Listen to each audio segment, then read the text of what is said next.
You're listening to a production of SportsLink Digital Radio.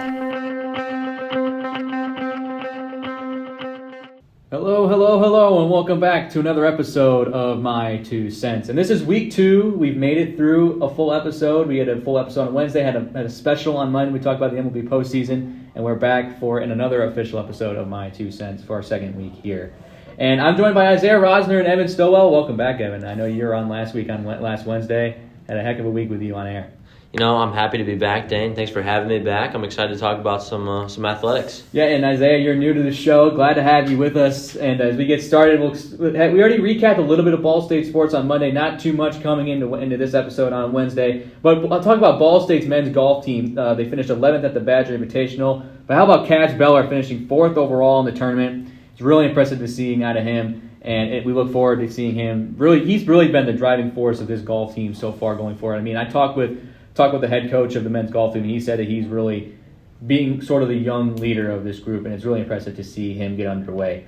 But anyway, we talked about the MLB postseason on Monday. Had a special about it, we talked about it for a full hour. But Game 2s are underway. We got we had a little bit of action in Game 1 yesterday. This time it carries over with Game 2, and there's a lot of series, guys, that are really interesting. And the first one I want to talk about is the Texas. How about this Texas Rangers team? Just unreal with what they've been able to do. They are about to sweep the Tampa Bay Rays, and the Rays have committed 5 errors over the last 2 games, which is insane. They're up 7-1 right now in the bottom of the ninth, and the Rays kind of down to their last breath. But it's going to be interesting to see. But with the Rays, a team that had so much promise, I picked them to make the World Series.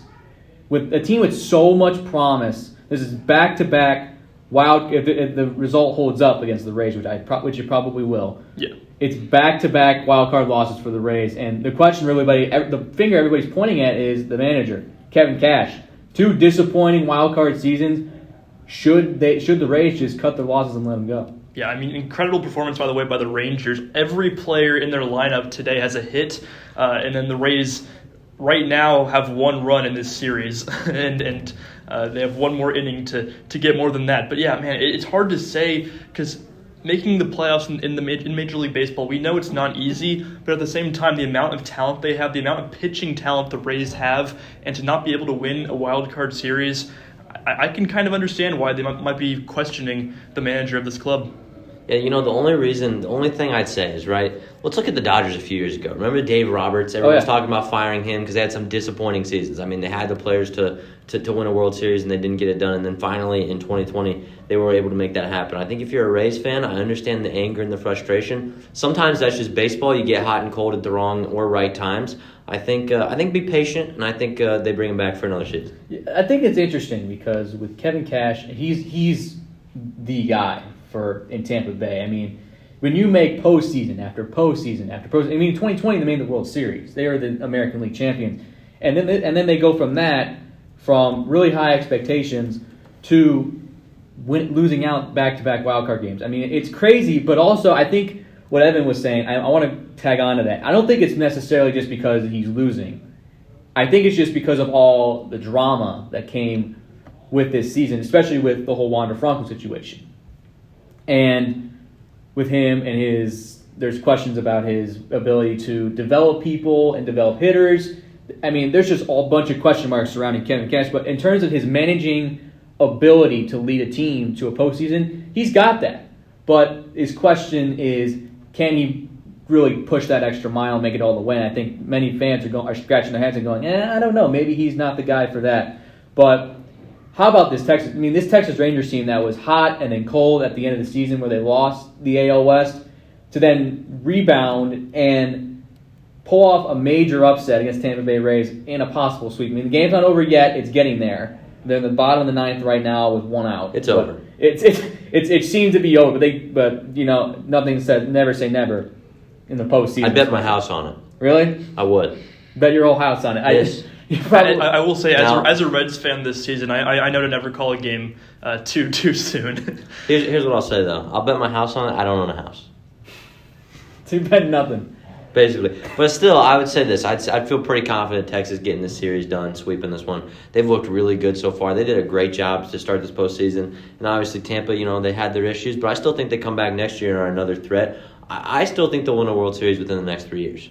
You think Tampa will win a World Series in the next 3 years? I do.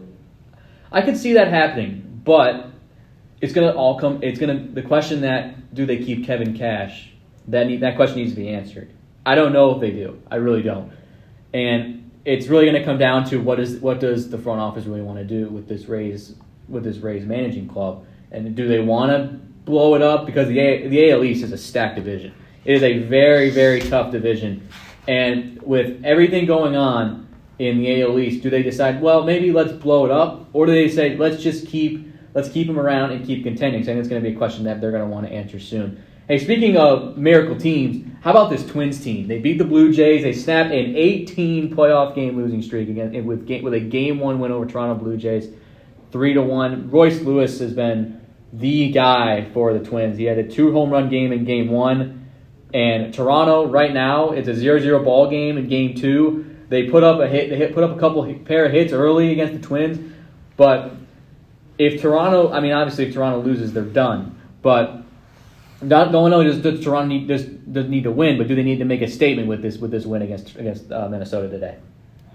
Yeah, I mean, the Twins, as you said, about time they would win, finally. Yeah. But Royce Lewis, getting all 3 RBIs for the Twins in that game, in that 3-1 win. I mean, I would actually say no to answer your question. When it's a 3-game series, it's about winning. That's all that matters. Just need to get it to Game 3, and then anything can happen at that point. Yeah, for sure. And with the Twins, the AL Central has been a wild division, especially over those last 2 years. I mean, there is this chance where this is the second year where the AL Central champ has played an AL East team. Wow. And it's interesting because the Guardians last year played the Rays and beat them in at home off of a walk-off home run. This year it's the Twins, and they're playing the Blue Jays, another team that's kind of been on and off as of late. But the Twins certainly have something going. I mean, especially in front of their home crowd, it's certainly interesting to see with Minnesota getting the win.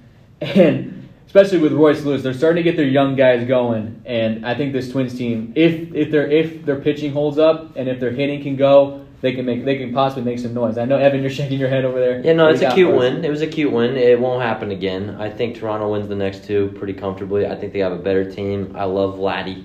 I love Vladdy. I'm a George Springer guy as well. I like him. I don't like the Astros, but I do still like George Springer. I know what happened, but I don't really care. I think they have the better lineup. I think they're the better team, and I think we can talk about Minnesota making a splash. They won't. They'll make a small kiddie splash. It'll be a nice pebble thrown into a creek. The Toronto Blue Jays are a rock, Dan. They're Really? A rock. They're not losing another game. They're not losing their next 5. I think it just comes down to consistency for this game. I think with Toronto has just been one of those teams where they're just very, very inconsistent. They're good. They are very, on paper they're a very good team, but their bats have shown that they've been very, very inconsistent. And I said it on Monday where if they get their bats going and they're consistent, they will be a really strong team. But right now we haven't really seen that. We haven't seen their bats. It's a 0-0 ball game right now, but they have 4 hits to the Minnesota Twins 3. I'll just mention that. I think they win this game. I think it goes to a Game 3, and I think they get the job done. You think they get the job done? And then that'll lead us to our next Game 1. We go transition to the National League as the Diamondbacks. How about these D-backs? How about this D-backs team led by Corbin Carroll as they shocked the Brewers 6-3 in front of their home crowds? I thought that this was going to be Milwaukee all day. They'll sweep the Diamondbacks under the rug, just forget about them. But how about Evan Longoria? What a grab by him in that inning to save the game for the Diamondbacks, to keep them in this one. It's just an incredible showing by this Diamondbacks team. Yeah, I was extra happy about that because when you want to watch baseball, but you don't have a team you really care about, you place a bet on it, right? I turned 21, so I can do that now. So I had the Diamondbacks. I had money on the Diamondbacks to win this game, and what a catch by Longoria! Absolutely saved the game. Went from 2 to 3 runs being scored there to a double play.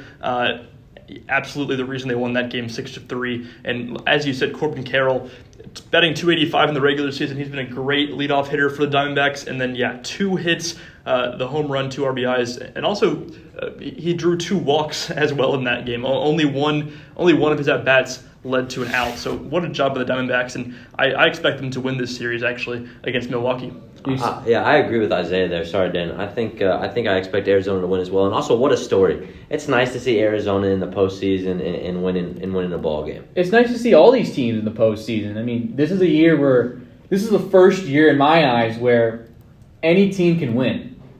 Now, in the American League, not really so much in the National League because the Dodgers and the Braves are still there. But we saw last year that those top teams can be beat with the Phillies making a run all the way to the World Series. So this year is really unpredictable. I mean, I threw my hands up. I'm like, all right, I got the Rays and the Braves in the World Series, and the Braves win it. Just because I threw my hands up in the air because I had no idea. There's no clear winner outside of Atlanta. But last year proved that any team can be beat. And back-to-back home runs for the D-backs with Carroll and Starling Marte hitting home runs. But Game 2 between Milwaukee and Arizona will be live at 7 p.m. on ESPN2.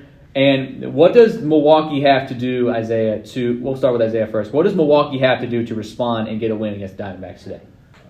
Yeah, they just need to get base runners, essentially. Milwaukee, I mean, they weren't able, they scored those 3 runs, but while you would expect them not to need to score, a ton of runs, they just need to get base runners. If they can get base runners, that's always a step in the right direction in baseball, always a chance of earning some runs, and that's what Milwaukee needs to do. Yeah, I agree with Isaiah, but also I think it's going to be hard to win if you give up 6 runs. So I think they need to probably keep that around 3 or 4 to have a shot to win. And speaking of the NL, we move on to the last of the wild card game ones that recap. And the Phillies had too much for the Marlins to handle in game 1. They beat Miami 3-1 in game 1. How about Zach Wheeler? He throws a gem of a game, 8 strikeouts, only 5 hits and 1 earned run. And Miami's really known as a team that can sort of be a gritty team. They're known to be in these small one-run games, but this time it just wasn't the case, and the Phillies were just all over them. And Bryce Harper is just a guy. I don't know if you guys saw this clip, but there was a clip where he was circling the bases on a double, and they told him to stop at third, and he just kept going. And he ended up scoring the run. And it's just insane with how much talent this team has with Kyle Schwarber, Bryce Harper, and then you add Trey Turner to that mix. This team looks like the team from last year, but better. And people are probably chanting World Series run, here we come for Philadelphia. But they still have a long way to go. But this Phillies team, man, just looks really, really good. Yeah, I mean, in that matchup, both teams could have done more. The hits being 7-11, just 0 errors, great pitching, great opportunistic pitching, or timely pitching, I should say, for the Phillies to get that win. But yeah, this one could be a fun series too. I do think the Phillies will probably sweep, but hey, any best of 3 wild card is going to be a fun one.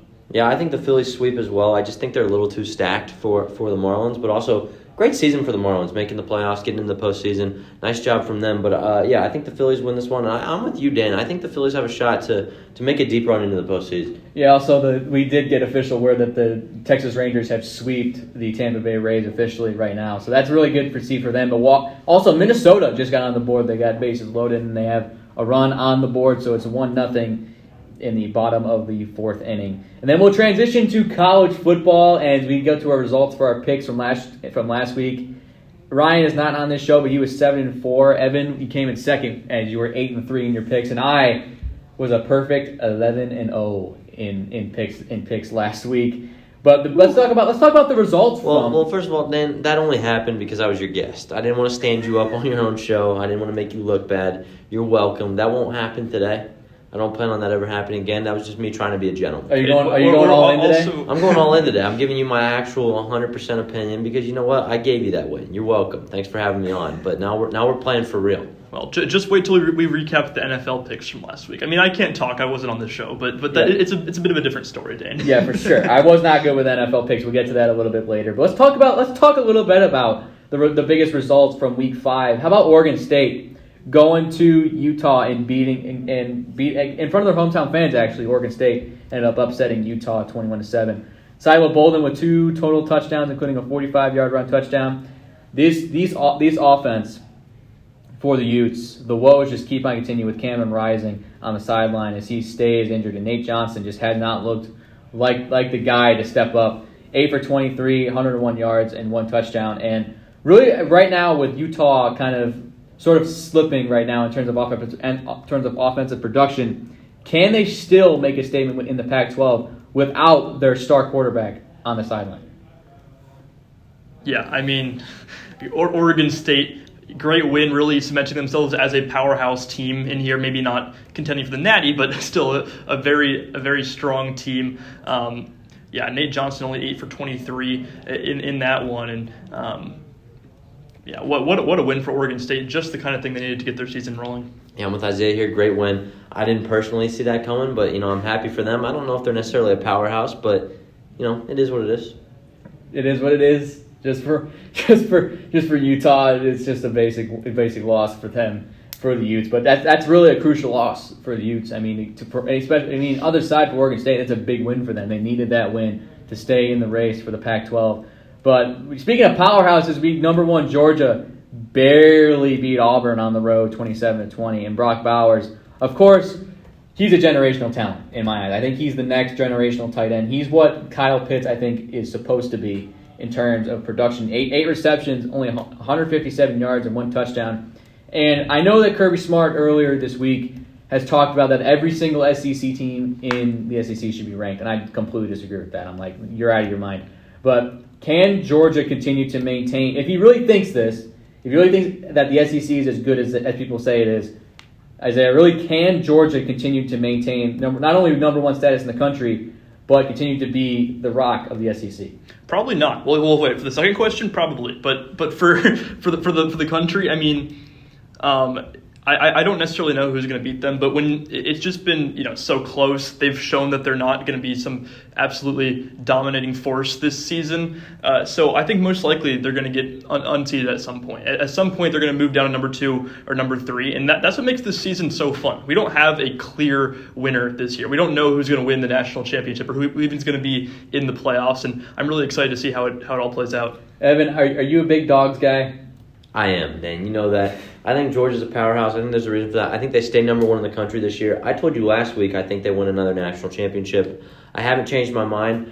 I actually think I said something a little bold last week where I said that Auburn only shows up to play against Alabama. That clearly wasn't true. They showed up to play against Georgia. I think they played really well. I think they gave the Dogs a run for their money. Georgia got it done in the end. That's all that matters. So, no, I don't think anything changes. I think I think Georgia is still up there. Do you have a bolder take for Georgia this week? No. No bold take for Georgia this week? No, I got no bold take. I just think they're going to get the job done in a nice, calm, efficient way. No, nothing bold to say this week. As we transition to the Big 12, number 3 Texas gets a massive win over number 24 Kansas, 40-14. And I know that Texas fans love to say that they're back, but the way they've looked over the last couple of weeks makes them for sure like they are a top team in the country. But I want to ask you guys: is Texas officially a CFP contender? Are they officially back? Yes, Evan. Yes. Yes. Keep it short and sweet. But I'm curious if the Longhorns can maintain college football status. Their remaining schedule, they got a tough matchup this week against Oklahoma, and not in front of their home fans as well. Not in Austin, but it is in Dallas, Texas, in Cotton Bowl Stadium in Dallas. But it's going to be interesting to see because Oklahoma fans will travel and they will show up. So it's going to be a fun one. These last couple games for the Red River battle is going to be interesting. And with Texas, you never know what you're going to get because Texas can be a team where they look really, really good in the first few weeks and then you just completely fall off a cliff. And that's really how I feel about Texas. I think they're good. They're a great team. And I think that they will probably stay in CFP contention. I think they probably will win the Big 12 in terms of that. But this game decides it. I think that this game between Oklahoma and Texas decides who is going to take home the Big 12. And especially, it's a big game because this is going to set the stage for the two going into the SEC next year. And I think it's going to be very interesting to see what this final showdown in the Big 12 is going to look like. And it's just going to be a slugfest, and I think. Then we transition to the Pac-12, and number 8 USC stops Colorado short of a comeback for 48-41. And a lot of people are thinking that the hype train for Coach Prime has completely just stopped abruptly. Do you guys think that the hype train for Coach Prime is really just dead? Well, it seemed like it was going to stop, and then they had that great comeback as Minnesota now up 2-0 in the at the end of the fourth inning. But I was thinking it was going to be all over. No more hearing about Deion Sanders. But then that great comeback couldn't quite finish it off. But still, that just makes it so much more exciting. Colorado still a really interesting team in this college football season. Yeah, I think it's unfortunate that Colorado was a little too cocky going into that game against Oregon. I don't know if you saw that video. They were kind of trash-talking Oregon before the game, just acting a little arrogant. I think they're a great team. I think they have a lot of confidence, and I think that's good. I think Shedeur Sanders is a great quarterback. I think they needed to be humbled a little bit. I think they had a lot of confidence. Obviously, they had the media hype behind them. I think they're still a great team. They have a really tough schedule. They had a tough couple of games there. I think they'll probably get back on track here soon and get back to winning. But I don't think the Coach Prime hype train is over just yet. Give him 2 more years to recruit, and we'll see what happens. That's exactly what I was going to say. You got to give. A coach in the first year is not going to completely just explode. Colorado, with Coach Prime coming in, Colorado was not a great team at all, and you got to give it time. You can only do so much in the transfer portal. Also, Correct. It's not like you can just completely rebuild your entire roster in the transfer portal. It's not how it works, and even then, there's a reason guys are in the transfer portal. Maybe not all of them are playing at their fullest potential. So I think at the end of the day, what he's done already is still really impressive, and I think he's still done a great job. But I don't like the idea that the hype train's dead. I think you need to give him a season or two and see the kind of recruits he can get, and then you can make that judgment. Yeah, I 100% agree, and especially when you have Travis Hunter also out, one of Colorado's star players that also I call him the Shohei Ohtani of college football. That actually makes a lot of sense. Is.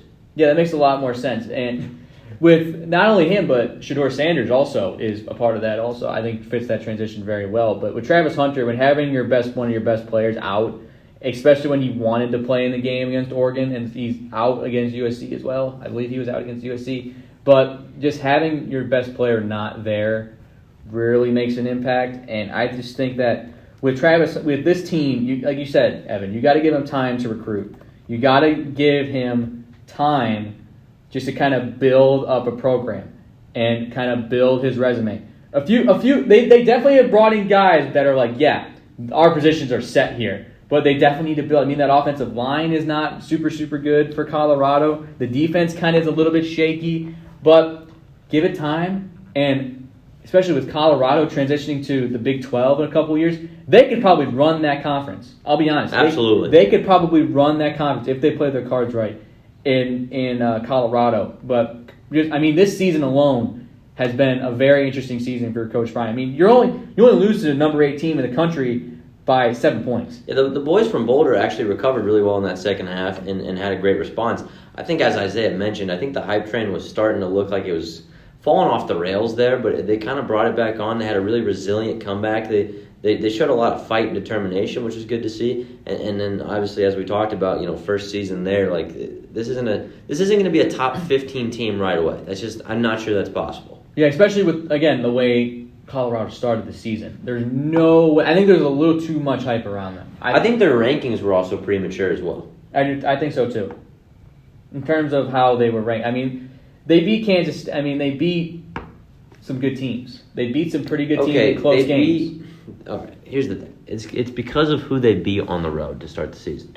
The TCU. Mm-hmm. If they didn't beat TCU to start the season, I don't think they get ranked as high. But I also obviously TCU isn't as good as they were last year. Especially with Max Duggan. Exactly. So the ranking that TCU had was just because of last year's team, not because of this year's team. So then they beat a team that's ranked because of last year, and it kind of overinflates how good Colorado was. Yeah, and I think Colorado is a very talented team. They are, but again, give them time to build. They will come. The recruits will come around. The young guns will come around, and this team's going to look really, really good going into the Big 12. Then we move into an ACC matchup. Notre Dame, not really an ACC team; they're an independent. But the college game day themed game this week was Notre Dame winning on a last-second touchdown against Duke. A really familiar face considering they lost to Ohio State in that fashion. But they get some revenge. They get some sweet revenge, and they go beat up number 17 Duke.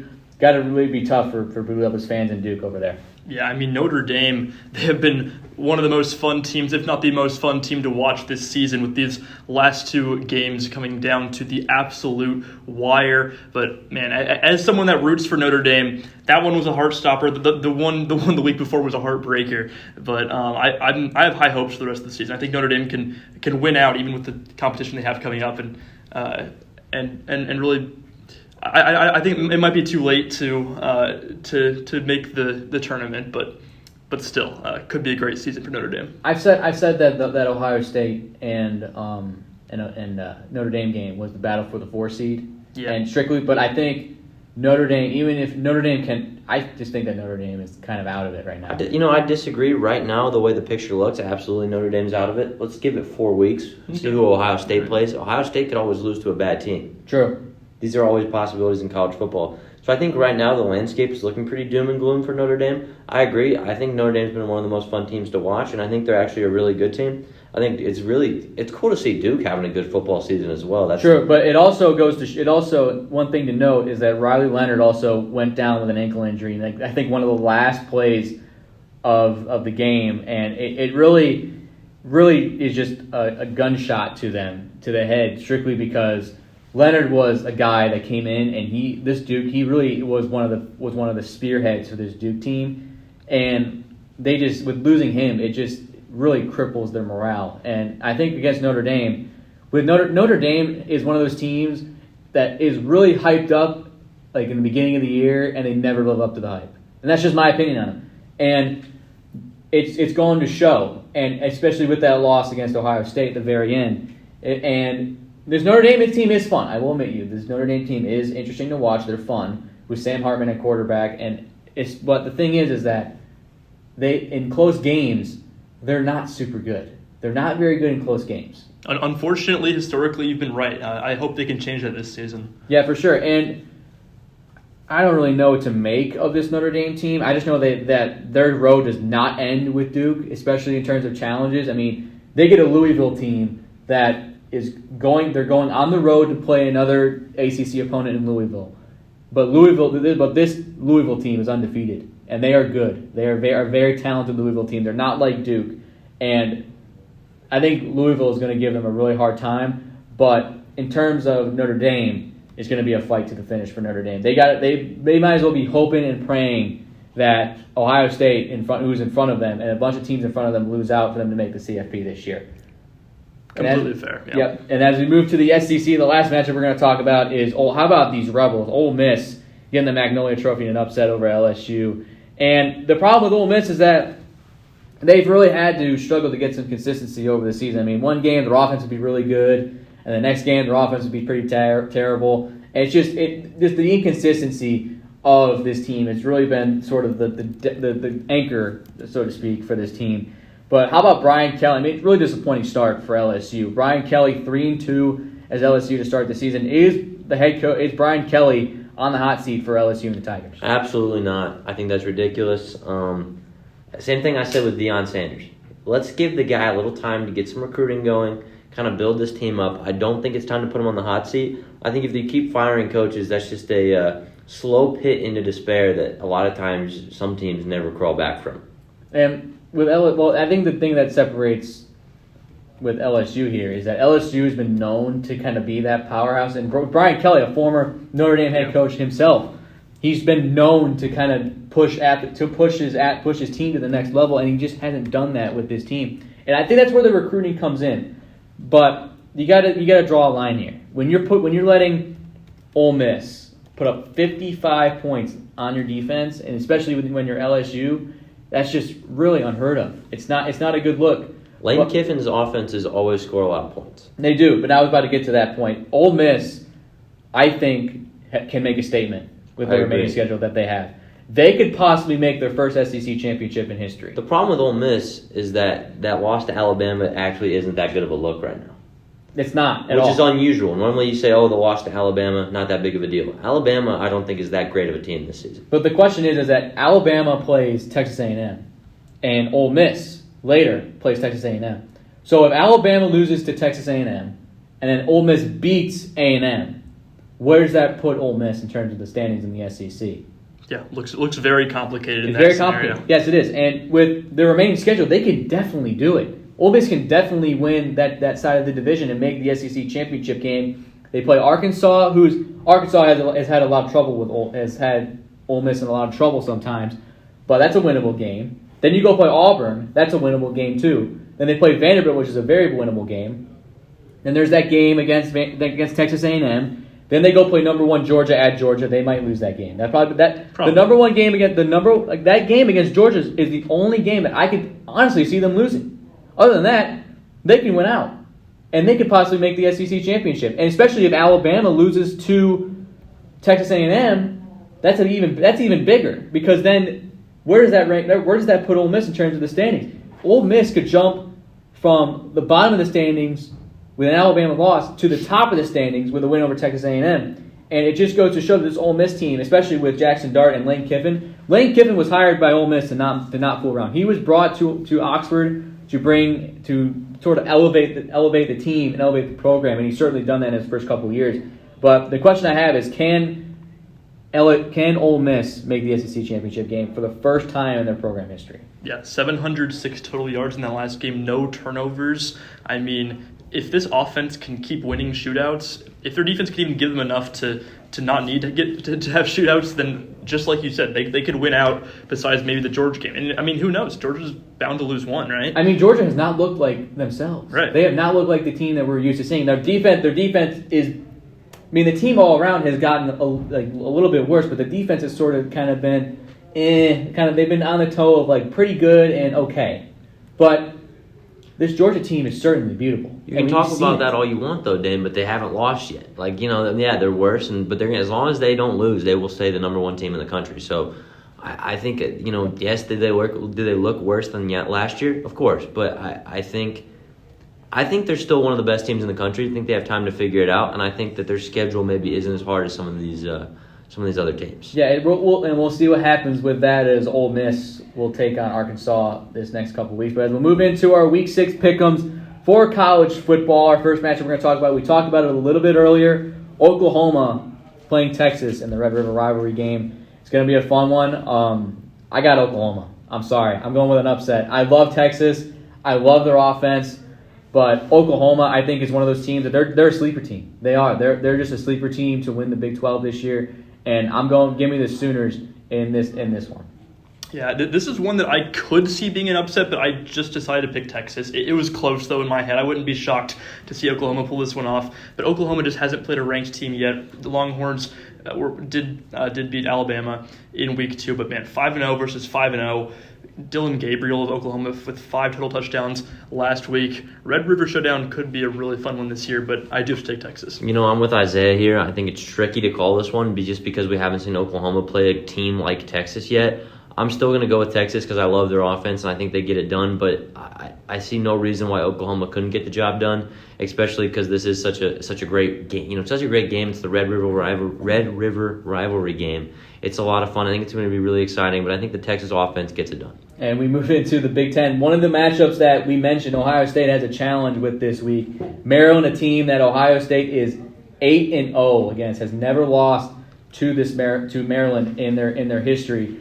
Does Maryland pull off an upset against Ohio State? Absolutely not. Don't overthink this one. As you said, 8-0. Ohio State's simply a better team in every facet of the game. I would be shocked, playing at home, I would be shocked for Ohio State not to come away with the win right in this one. Evan, you got a little smirk on your face. Well, I don't like this. I wrote down Ohio State. But after further review, I'm going Maryland this week. You're going to go Maryland and I'm upset. going with Tua's brother. I'm rocking with the Terrapins. I think the Turtles get it done. I don't know why. I don't think Ohio State's that good. I think they should have lost to Notre Dame. I think there's other games where they haven't looked that good. I think they played IU and they didn't look that good. I think Ohio State loses to Maryland. Now, you did say there's a lot of games where Ohio State has not looked that good, and you will be right. They have not looked like the team that we are used to seeing. Their high explosive offense with Marvin Harrison Jr. and Ibuka and all these other players that Ohio State is kind of known. Like, they were supposed to be one of the teams to be at the top of the Big Ten, and yet they're at the top right now of the Big Ten. They're one of the teams at the top, but they do have a challenge with this Maryland team, and I think Ohio State does get it done. But I think it's going to be closer than what people think. I think it's going to be an offensive battle. The Ohio State defense is going to have to work again. They're one of the best defenses in the country right now. So it's going to be interesting to see what this Buckeyes team does, but I think they get the win over the Terrapins in Maryland. Then in some SEC action, we just mentioned them earlier. LSU going on the road to take on Missouri. Give me Mizzou. I love Missouri. This Missouri team has been fun. They've been gritty, and they have been known to stay in games. I mean, it wasn't that long ago when I saw the 60-yard field goal to win the game for the Tigers. And Tigers versus Tigers matchup, Isaiah, who you got? Well, I have LSU in this one. Another one I could see going either way, but man, when you just look at the firepower LSU has with Malik Nabers, number 2 in the nation in receiving yards with 425. You have Brian Thomas tied for first in the nation with his 8 receiving touchdowns. I think LSU will just have a little bit more firepower than Missouri, and that will give them the win in this one. I like the Tiger versus Tiger matchup. I'm going to go Missouri strictly just because they're at home. Strictly because they're at home. Strictly because they're at home. I think on the road they lose. I think the home field advantage, that atmosphere, is what's going to get it done for them. They've played pretty good so far this season. I like the way they played against Kansas State. That was a really close game. I think they get the job done. And as we mentioned, 3-2 are the LSU Tigers. I don't think Brian Kelly's first year is going that well. I'm going to go Missouri. You're going to go with Missouri. Okay. Another SEC matchup, number 10 Alabama going to Texas A&M, a team that Alabama has struggled in the past to come close. But these two teams, always when they face off, it's always a slugfest. Isaiah, who do you got in this one? I have Alabama in this one. Their only loss is to Texas so far. So are they going to lose to Texas A&M as well? As you said, the history would suggest possibly, but I think another one you don't want to overthink. The ranked team is going to beat the unranked team in this one. Texas A&M kind of showed they can't really hang with the ranked teams. They lost 48-33 to number 17, a worse ranked team in Miami, Florida. And Alabama, just a stat line off to the side. Dallas Turner, number 4 in the country in sacks. A lot of different good pieces, as always, for Alabama. I know it's fun to talk about how they're not as good as they used to be, but I still think Alabama will win this one, maybe even by 2 touchdowns. I've just changed my mind. Once again, I'm going to go Texas A&M here. I think it's one of those games that Alabama tends to play around with a little bit. I don't, he wants to say, Alabama's not as good this year. They're not. I really think that. I know a lot of people are saying that. I truly believe Alabama's not that great. I think that, Jalen Milroe, he's getting better. I still don't think he's there. I'm taking Texas A&M. Yeah, I'm with the same reason you are. I just don't believe in this Alabama team. I really don't. They're not good. They're levels below that from where they used to be. With the terms of quarterback play, this team is not where it used to be. They used to be up here. They used to be on the highest level of play, and now this team this year is just kind of taking a slump this year. When was the last time you saw Alabama at number 10? It's just insane to see. Not in the top 7. In fact, they're actually number 11 now. So yeah, that's even worse. Just this Alabama team is probably one of the worst that anybody has seen in the last couple of years, and that's a fact. But they've struggled with. It just goes to show they struggle with A&M every single year. It's always a dogfight. A&M always has that one game where they will pour their heart, and they get an upset win. I think every year. Every year I watch them, they always get an upset win. And this is the year where Texas A&M gets the win over Alabama. I think Alabama goes to 2 losses on the year, and I think Alabama, in terms of the poll, was ranked as higher than they should be. They should not be number 11. I'm sorry. Here's the thing about Alabama, right? They were spoiled with their quarterback situation. There was a season where they had Mac Jones and Tua behind Jalen Hurts. That's the kind of quarterback room that they've had in the past. They don't have that right now, and I think that's the reason that they lose to Texas A&M. I think it's a trap game. And I really just do not believe in this Alabama team. I'm with you. I think 11 is even a little too high as far as their ranking. Yeah, I do too. And so I'm going with Texas A&M on this one. I think it's pretty obvious. I made that point clear, is that Texas A&M is going to get an upset win over Alabama. And another SEC matchup, number 20 Kentucky got the win over Florida last week. And this week they go to Georgia. They take on big bad Georgia, and it's going to be a fun one. I think it's going to be closer than what people think, but Georgia I think gets the win just because Brock Bowers is just amazing. Just him watching, and I think that we saw them week 1. We saw them, go against Ball State, and they were slow out of the gate against a MAC team. So you think that, and you think, oh boy, what is Georgia going to do to Kentucky? It's not going to be close. I think Georgia gets the win. Yeah, and I agree with Georgia getting the win. I was going for a more complex analytical approach to this one. So you just look at the Ball State games. against these teams, Kentucky beat Ball State 44-14 only, whereas Georgia beat them 45-3. So clearly the edge is for Georgia. No question about this one. I like where your head's at. Georgia, they did let Ball State cover, but that was kind of a last-minute situation there. So I'm gonna go Georgia as well here just because of that. Although, you know what? I'm going to say it one more time. How exciting is it to have basketball blue bloods being good at football? I think it's really cool that Duke and Kentucky are having such great seasons. I think it is interesting. I like to see the new teams come in and be part of the top 25. It's interesting. I mean, last time we saw Missouri be ranked. It's interesting to see that. It's been a long, long time, and we start to see these new faces and new blood teams come into the top 25. So it's really cool to see. But a clean sweep for Georgia against Kentucky. Missouri is typically the bottom of the SEC. Typically, yes. But this year, they're actually really good. And I think it's because they've gotten a lot of gritty wins in terms of how they played over the last couple of games. They've really been on that team to stay in with a lot of to stay in games. And they've really shown it over the last couple of weeks. Then we move over to the Pac-12. The Washington State Cougars will go to Los Angeles, take on UCLA. A very interesting matchup. This Wazoo team their offense has been explosive to say the least. And I got Washington State. I got the Washington State Cougars, and I don't think it's going to be close. I really don't.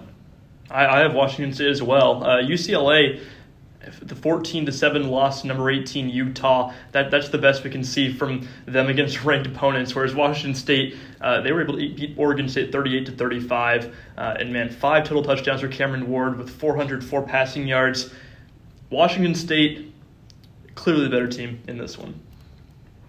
Yeah, I'm with Isaiah here. I think it's Washington State, and I really don't think it's that close. I think they get the job done by 2 or 3 touchdowns. Yeah, this is another game I don't think is going to be close. Georgia Tech going on the road to take on number 17 Miami. Can we all just unanimously agree Miami wins? Yes. I think so. Georgia Tech couldn't even beat Bowling Green. I think Miami's got this one in the bag. Yeah, I think so too. It's not going to be close. I think that Charlie Van Dyke is just a really great quarterback. I think he throws all over Georgia Tech. Another ACC matchup, Syracuse going on the road to take on number 14 North Carolina. Give me the Tar Heels in this one. I love I'm a big sucker for North Carolina this year. I mean, Drake May, you can't go against him. He's just looked incredible this year. But give me the Tar Heels, and I think North Carolina continues to prove that they run the ACC this year. I actually chose Syracuse in this one. The main reason is that they're also a big sports media school like Ball State, so it's kind of fun to root for them, Or you could think of them as our enemy. I don't know. I don't know how you want to think of it, but on a more serious note, Syracuse has beat some really worthy opponents like Purdue and Army. They may have lost to Clemson, but Clemson's a solid matchup. I see why they're the underdog here, but man, North Carolina has not played a ranked opponent yet, and they had some close games versus lesser opponents. They went to overtime against Appalachian State. Were able to get the win, but not an impressive showing by North Carolina. So Syracuse has this one for me. Yeah, I'm with Isaiah here. I actually also chose Syracuse. I do not believe in North Carolina whatsoever. As you mentioned, they have not played any, I don't want to say any good opponents. They haven't played any highly rated opponents so far this season. I think Syracuse they have that rivalry with North Carolina just a little bit. Also, it doesn't hurt that it's a media school. I don't think they're our enemies. I think they're our friends. So I'm going to go Syracuse as well here, beating North Carolina. And a really interesting matchup as Michigan will go on the road to take on Minnesota. And this is a P.J. Fleck versus Jim Harbaugh matchup. 2 very, very interesting head coaches, 2 legendary head coaches so far. I mean, P.J. Fleck has really made his mark in the Minnesota program in terms of how he's run that program. But 2 big time matchup in terms of head coaching. Michigan and Minnesota. Who do we got? Minnesota by 35. Excuse me. Did I say Minnesota? Yes, you said Michigan. Oh, geez, I'm sorry, guys. I would have jumped all the way to that. Michigan by 35. No, Minnesota does not have a chance in this one. Michigan by 35.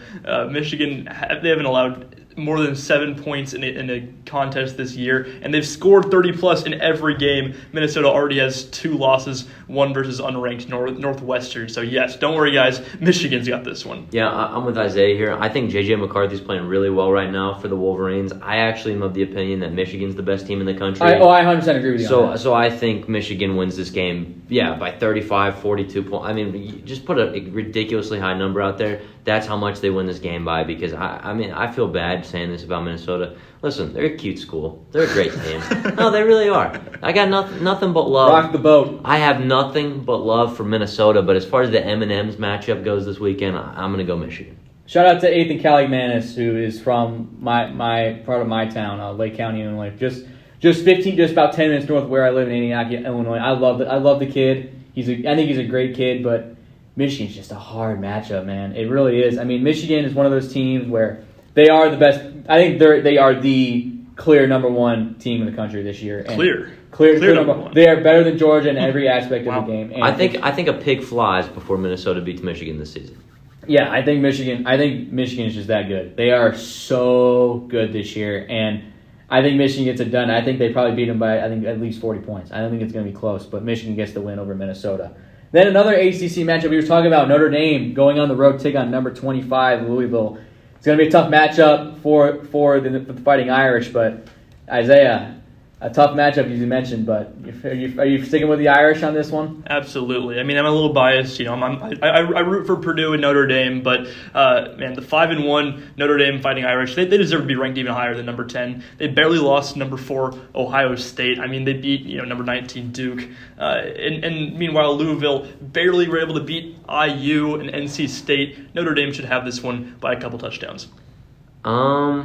Yeah, no, I don't agree. I think Notre Dame's a good football team. I think Notre Dame has a really cool ability to make every single win look difficult, or a loss look difficult. I just think they didn't play that well against Duke. I think they could have played better. I think they should have beat Ohio State, and they didn't. I think a lot of times there's games where we're talking about they should have won, or they should have played better, and they don't. I picked Notre Dame, but I think it's going to be very close. I have them winning by a field goal. Notre Dame is one of those teams where, you mentioned all the should-haves. I think that's what they're mostly built off of this season is the should-have. They should have lost to Duke. They should have beaten Ohio State. It's just a team that is built on those should-haves. But I think I got Louisville in this one because I got an upset. And strictly because Notre Dame in tight games has just not looked very pretty. And Louisville, I think, is one of those teams where it's going to be challenging for Notre Dame, especially let's be honest. Louisville is not Duke. Duke, they packed the house, but Louisville is going to pack every single seat in that stadium, and they're going to rock it. They're going to be loud. They're going to be rowdy. And Louisville, especially when it comes to football, they know how to bring it. They know how to bring it, I think, as well as in basketball. And Louisville is one of those teams where they're going to punch you in the mouth. Again, another gritty team. They like to stay in games. But Louisville, I think, is more physical than Duke. I don't want to be toxic. Shout out Louisville basketball. Yeah, really. Shout out Louisville basketball. Peyton Siva. Yeah, for sure. And I think Louisville gets it done in an upset. And, again, Notre Dame is overrated this year. I'm going to say it. I've said it. Notre Dame is overrated this year. And I'm not saying it's not because of Sam Hartman. It has nothing to do with how the talent on the team. It's everything to do with the coaching. The coaching has been very questionable in tight games. It's been the decision making. But maybe look at the Ohio State game. They've let 10 men on the field in the last couple seconds of the game, and because of that, look what happened. They lost the game because they only had 10 men on the field. I think that's being blown a little bit out of proportion. It was very rushed there at the end of the game. There was just a lot of frantic stuff going on. Obviously, that was kind of an embarrassing situation, but it happens to the best. Tom Brady once thought they had 5 downs. These things happen. So I hear what you're saying.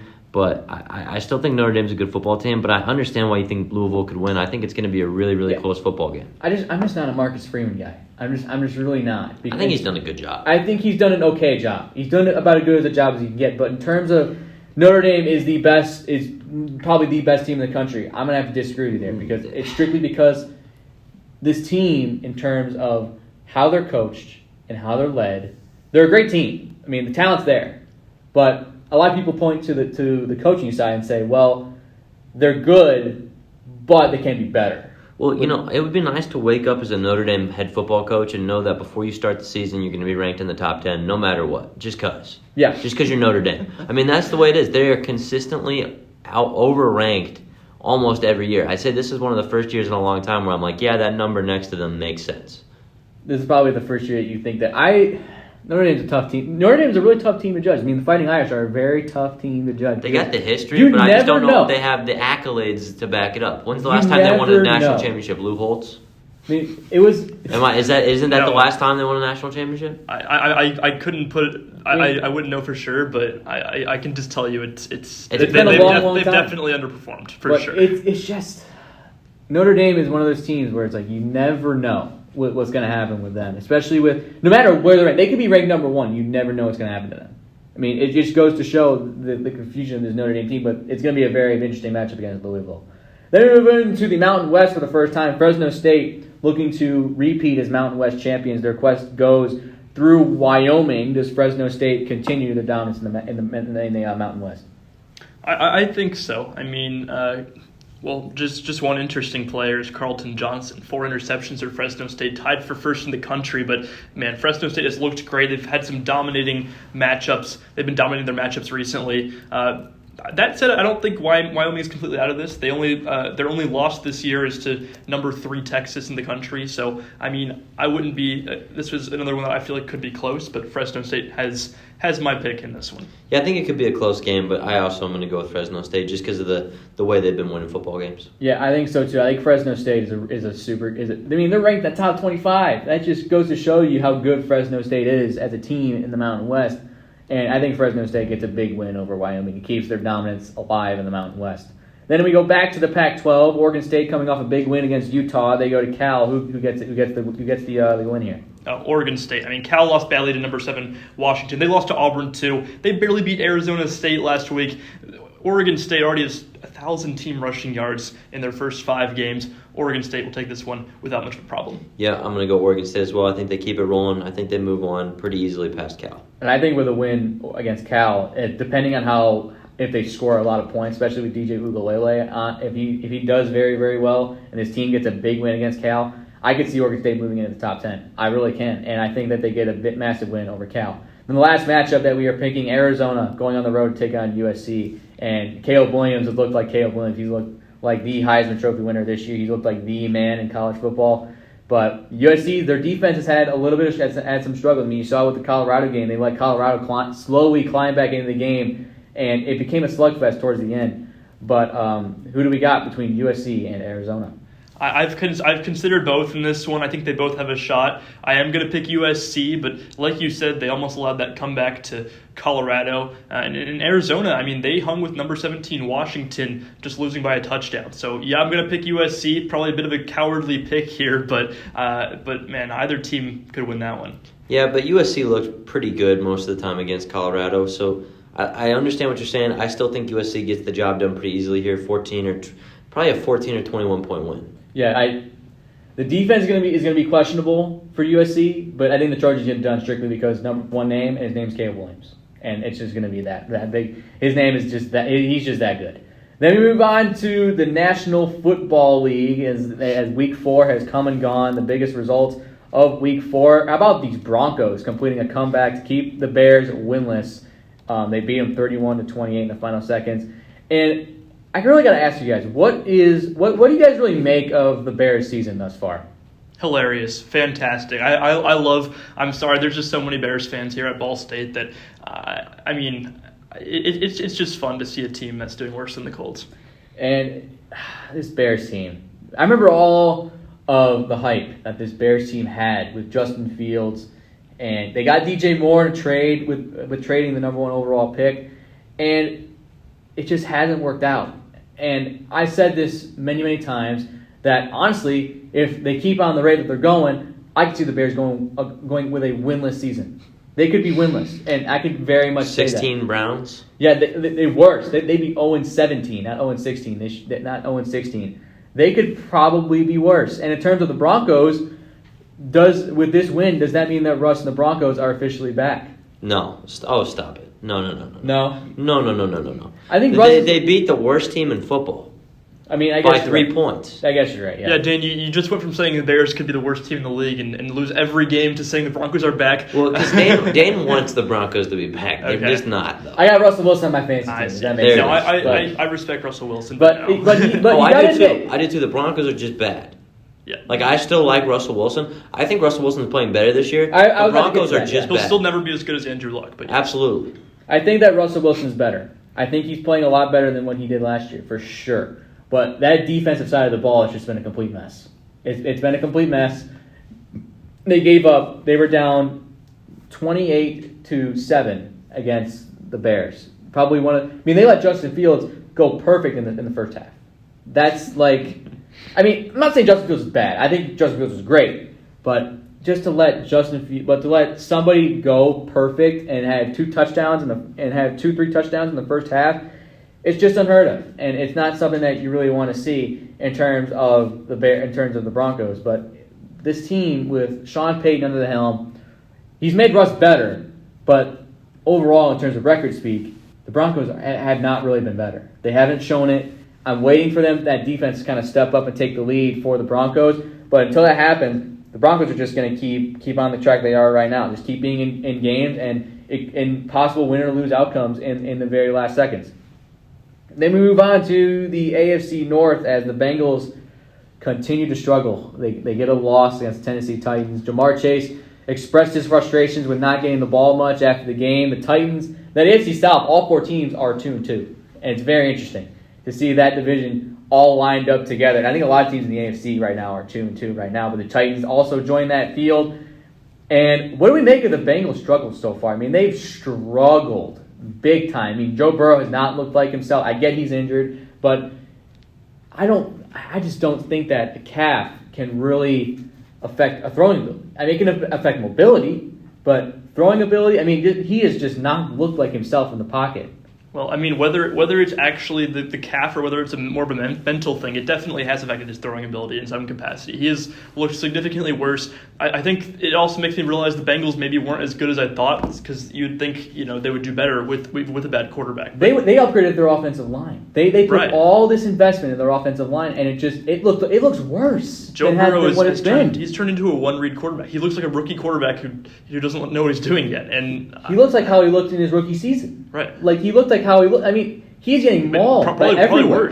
Probably worse than his rookie season. Yeah, I think so too. And with Jamar Chase expressing his frustration, it just adds more fuel to the fire for the Bengals. And that's not something they don't need a full-on fire right now. I mean, they're sitting at 1-3 right now. They're coming off a loss to a team that they could have beat in the Tennessee Titans, but they didn't. Yeah, I wish they did as a Colts fan. Yeah, I mean, the Bengals could have beaten the Titans, and the Titans have one of the worst secondaries in the league right now. In terms of statistically, they have one of the worst secondaries in the league.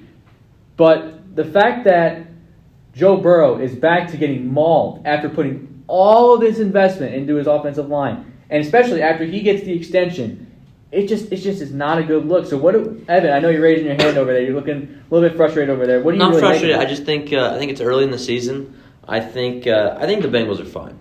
I think this is like what happens sometimes to good teams at the start of the season. I think that if they lose this week, yes, I'd be concerned. I don't think they're going to lose this week. I think they get everything rolling once again. And I think by the end of the season, we'll look at this and be like, oh, remember when they started the season a little bit slow? I don't think it's that big of a deal. I think they're still a great football team. I still think they're in a great place, and I still think that they'll make the playoffs. Well, I think it's how it was last year with the Bengals being one of the worst teams and starting 0-2 and then jumping to the AFC Championship, and they've been known to struggle early. But if you're letting your star quarterback get killed, I mean, every single play, it's not a good look. And with the Bengals, it's gonna have to show quickly. Otherwise, the Bengals are gonna be in for a very long season. Then we move over to how about this Texans team? I mean, just really impressive to see this Texans team and the way they've looked. And they get a big win over the Pittsburgh Steelers. And I mean, Mike Tomlin has said that there needs to be changes, and a lot of people have been speculating that Mike Tomlin should be fired. And I'm like, are you guys crazy? He's probably your best coach that the Steelers have had in a long, long time. But there has to be change. There has to be some change to this Steelers team, and it has to start really, really quick. Sorry.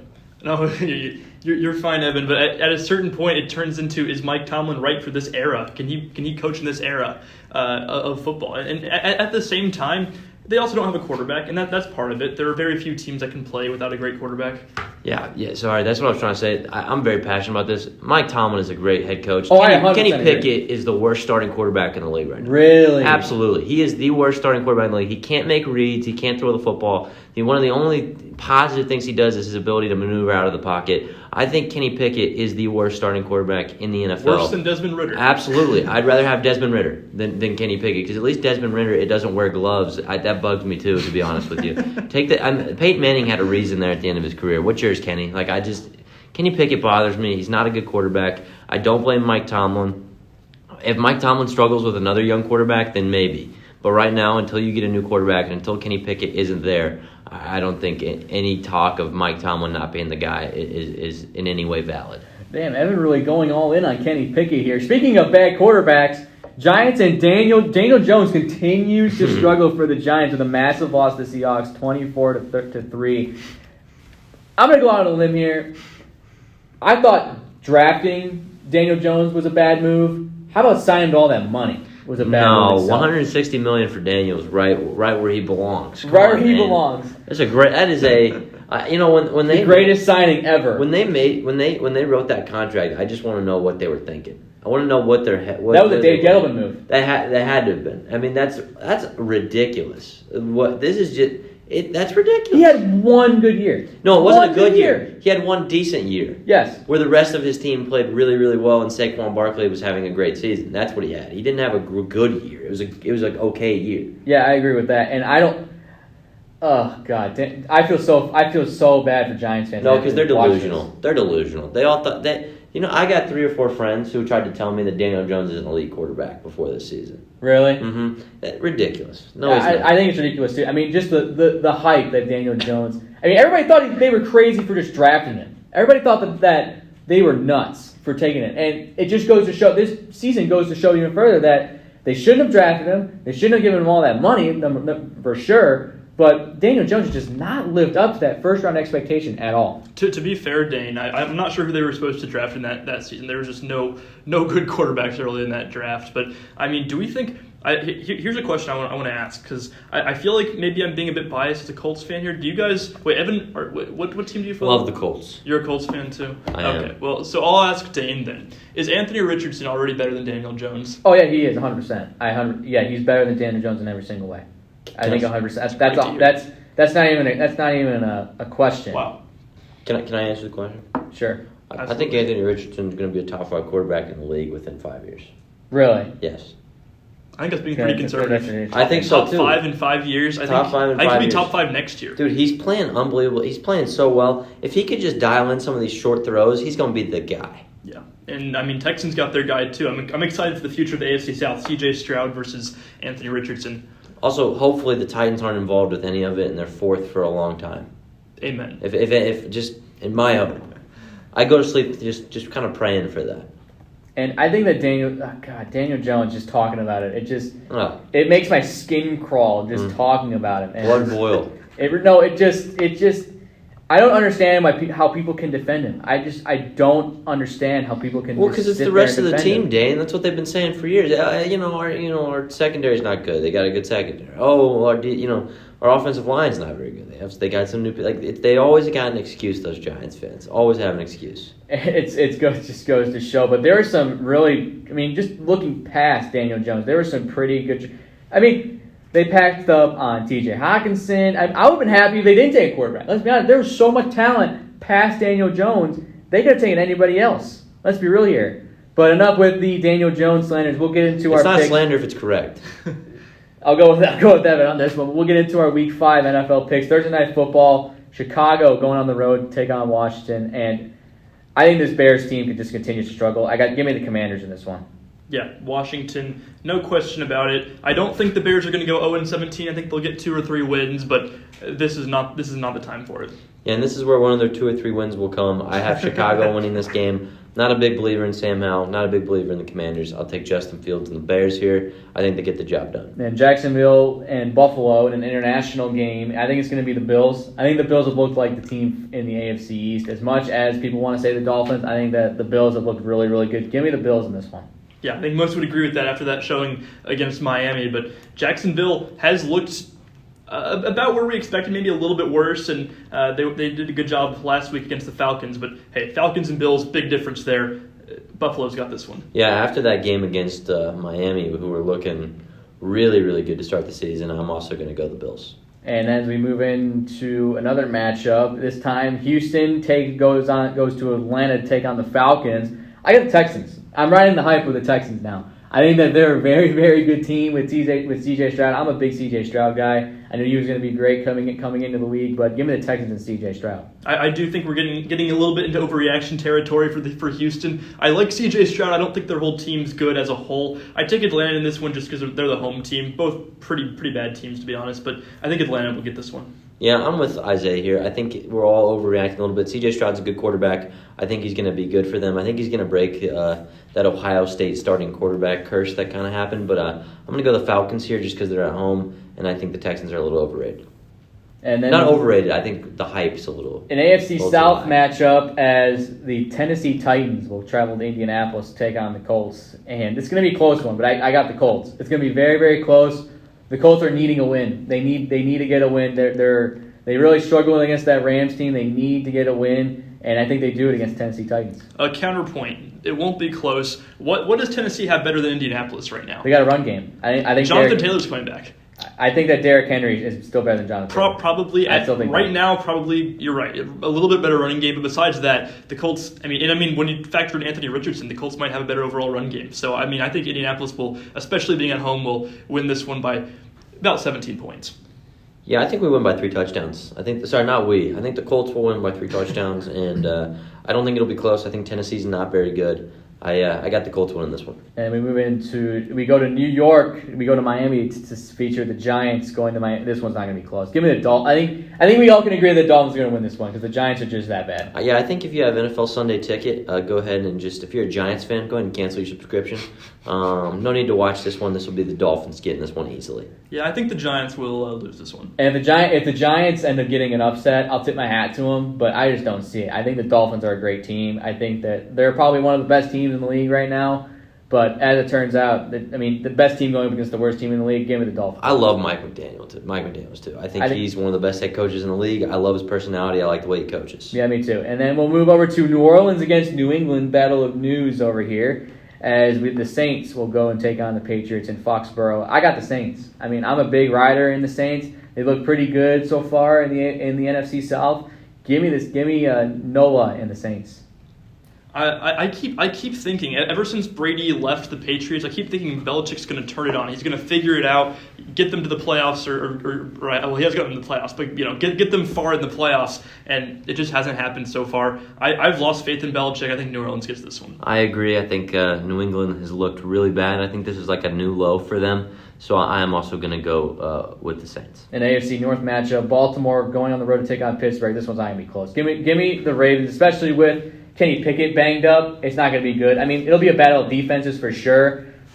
But still, give me the Ravens in this one. They move to 5-1 on the season. Even then, even defensively, I dropped the Pittsburgh defense for a reason. I picked up the Saints instead. Baltimore's got this one. See, even after all my Kenny Pickett slander, even after all the things I've said, I think Baltimore is a little overrated. Oh, no. I think they struggle against Pittsburgh sometimes. I'm going to go with the Pittsburgh Steelers. Wow. So after all you said about Kenny Pickett, you're going to go with the Steelers? Yes, but not because of Kenny Pickett. I think T.J. Watt gets 2 touchdowns. Wow, that's a bold take, Evan over here. I can see it. Maybe a touchdown to safety. Touchdown to safety, that's a little more reasonable. There you go. And then maybe 3 turnovers, though. Definitely 10 sacks. I can see that. Something crazy. Something crazy for T.J. Watt over there against Pittsburgh, against Baltimore. And then we move on to the Eagles going to take on the Rams, who came off an impressive win against the Colts. But this Eagles team, I think, is going to be too much. I got the Eagles in this one. Yeah, Eagles all the way.